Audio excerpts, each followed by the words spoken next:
My name's Elizabeth McDonald, and I am a stay-at-home mom of 5 and a homeschool mom. I was actually born in Southern California. We lived there until I was 10. When I was 10, my great-grandfather passed away, so my entire family moved to East Texas. We grew up very poor at a very young age, didn't have a dad or any male figures around me. So I became very provocative in the way I dressed, very seeking of male attention any way that I could get it. Several times throughout my childhood, I had men take advantage of me in different ways. And I was very confused and hurt by it, but at the same time, because I was so seeking male approval and male attention, I didn't ever really bring it to anybody's attention. A lot of times I felt like I put myself into the situations because of the way I dressed and the way I reacted to men in general. So I had a lot of pain and a lot of anger from being really left not only fatherless, but really altogether not having any male role models or any males in my life. I was never necessarily encouraged to go to church, so when we moved to Texas, I would call the little local Southern Baptist church on Saturdays and arrange for the church band to come and pick me up. And so I would get up and I would get ready, and I would meet the church bus, and they would take me to church, and I would be by myself, and there were probably 10 people at the church. It was very small. And I knew that I wanted to know more, and so I always refused to go into children's church because I didn't feel like I was there to play games and sing songs. I really wanted to know more about God. And so I would sit in the very back and I would just listen, and I wouldn't understand anything that was going on. But I would just sit there in hopes that that thing that I felt like I was missing would somehow just magically fill a place in me that I didn't necessarily understand. I believe I was either 13 or 14 whenever I became sexually active. And even through all of that, every single time I would lay my head down at night, I would feel so guilty and know that I was doing wrong, but not necessarily have the desire to stop, because I felt like I deserved to do what I wanted to do because I had so much responsibility and so many people had hurt me and so many men had taken advantage of me that I felt like at least this I had control over. I was making the choice to do it and nobody else was forcing me.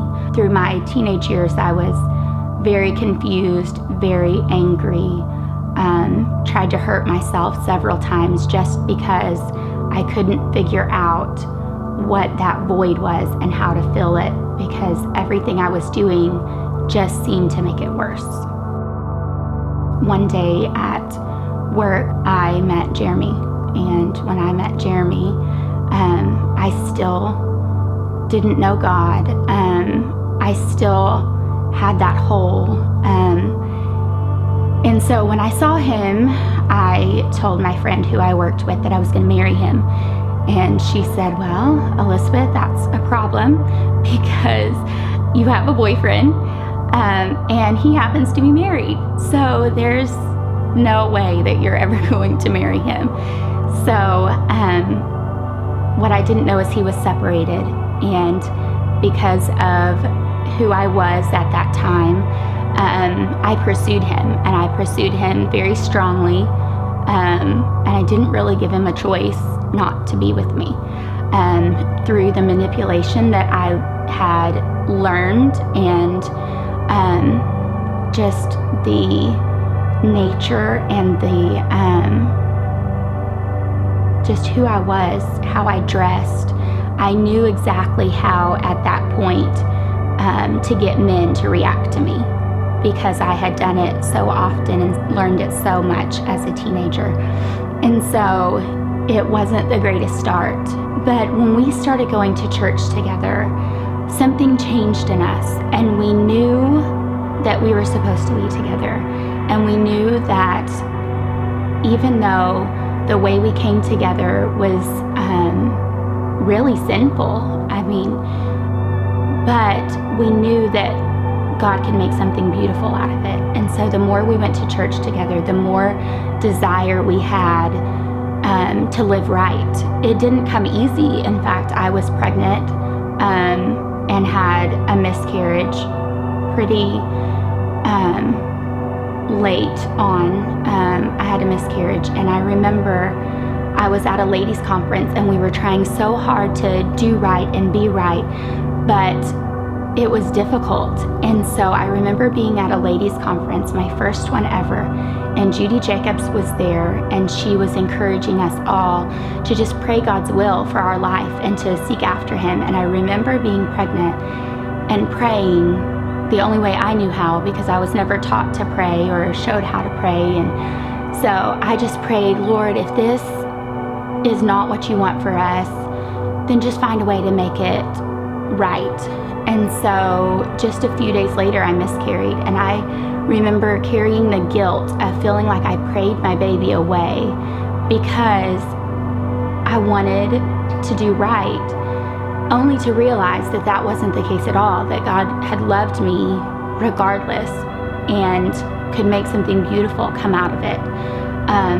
So we really set on the path to do right and get married, and we stumbled again. I ended up pregnant again, even though we were trying so hard to live the life that we were supposed to, only to realize we were attempting through our head to live it and never really devoting our lives to God and having Him help us to do right. So we got married. We went down to his mom's house in Houston and just spent the weekend together. His uncle was a pastor, and so his mom and his dad and his uncle and aunt were there. And the night before we got married, we spent the entire night until 3 o'clock in the morning, when most people have bachelor parties. We had what we call our Holy Ghost party.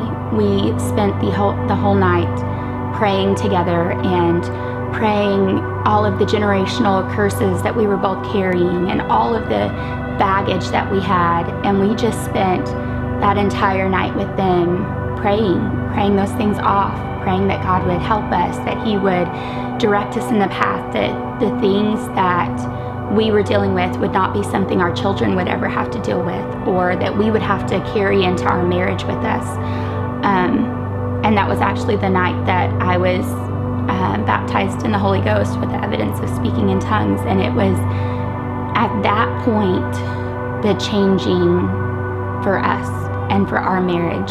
And we vowed to each other that the things that our parents had gone through, the divorces, the hurts, would not be a part of who we were, and they would not be a part of us as a married couple. And so we really gave all we had, our hearts, our minds, our bodies, our souls, to the things of God, to learning. I heard about Free Life when we had moved to Forney because of my husband's job, and we visited many churches, and there were a lot of great churches, but none of them really ever felt like home for us. And so when we first walked into Free Life, the atmosphere, the worship, we just knew that it was what we were supposed to be and where we were supposed to be. And even though it wasn't like the church that we were used to, and we were in a school and there were a bunch of teenagers on the stage, and none of that mattered. And so we knew that it was home. At Free Life, Jeremy and I are currently over the usher ministry, and that's very important to us. In church, in the sanctuary, is where people come for restoration, healing, hope. where they make it the only touch from God that they're going to have all week, and sometimes all month. So it's very important to us in the usher ministry to help create an environment that's conducive to that, to help limit distractions while really helping people usher into the presence of God. For us, serving is such a blessing and such a benefit. I don't know what I would do or what we would do without serving. It seems so selfish for us to go to church and just leave and just expect everything to happen. And so I don't know what we would do on a Sunday morning. And that's so important to our family that even our children serve. Our son Logan, who's 9, is training to be in the sound booth in media and lighting in children's church. Our daughter Lauren helps lead praise and worship, and she serves in the nurseries, and they love it. They've never once complained. They really look forward each week to going and serving in God's house. And that's important to our family because we feel like that's going to carry over into every other area of their lives as they get older. I would just say, because I know this is a huge problem in America today, that broken families do not mean that you have to be broken, and you don't have to carry those things with you. I have very few memories of a family that was together and a family that was whole. And those memories are very much full of remembering my dad drinking and my dad drunk, and him angry and my mom angry at him. And really the only things, and whenever I think about my dad, a lot of people have all these great memories, but really all I remember is the smell of alcohol on his breath and my mom and him fighting because of the choices that he made. And I would just encourage, especially now with so many broken families and so many broken homes, I would just encourage people that just because that's how you were brought up and that's what you had to deal with, that doesn't have to be your future. You don't have to think, oh, well, everybody that I know is divorced, so I guess that's for me one day. I would just encourage people to speak life into their situations, to not give up, not to lose hope, and not to settle for what the enemy wants you to settle for.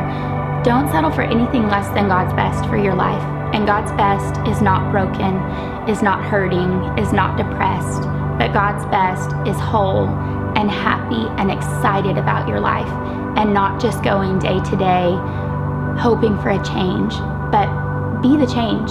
Be the one that stands up in your life and in your family and says, all of this might happen around me, but it's not happening here. So I would just encourage people to take responsibility for your life, lean on God, and don't accept anything less.